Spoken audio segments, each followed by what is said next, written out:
It's being seen as a chance for the Irish government to get the country on the road to recovery.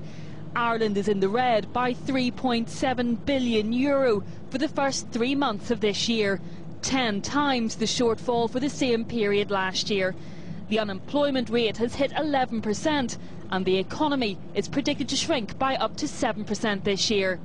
Within Western Europe, you'd have to say Ireland has probably been one of the worst performers, and that's mainly because we had shifted so much labour to house building in particular. Many workers were employed in that sector.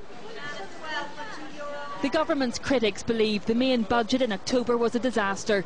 VAT was raised at the same time as it was lowered in the UK, resulting in Irish shoppers travelling to Northern Ireland for bargains. It's thought the Irish government will try to claw back up to €4 billion through today's budget. It's expected to include cuts in public spending, but also an increase in a national income levy. It leaves the public preparing for the worst. We're just going to be hit left, right and centre, but they're not hitting the people that we feel should be hit. You know, the top bankers, the top industrialists and that kind of thing.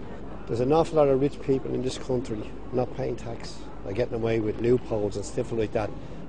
Those who experienced Ireland's years of massive growth are now watching quietly from the sidelines how the current government deals with the recession. It's a very difficult position for the next few years. Obviously, our debt GDP ratio is low, which gives us some opportunity of being able to borrow. But borrowing is only one aspect. We're going to have to cut government expenditure. We're going to have to increase taxation, unfortunately. It's going to be another difficult day for a government which has had to deal with trade union protests and strikes over how it has been handling the economy up until now. And the Irish Prime Minister Brian Cowen is looking for some light at the end of the tunnel.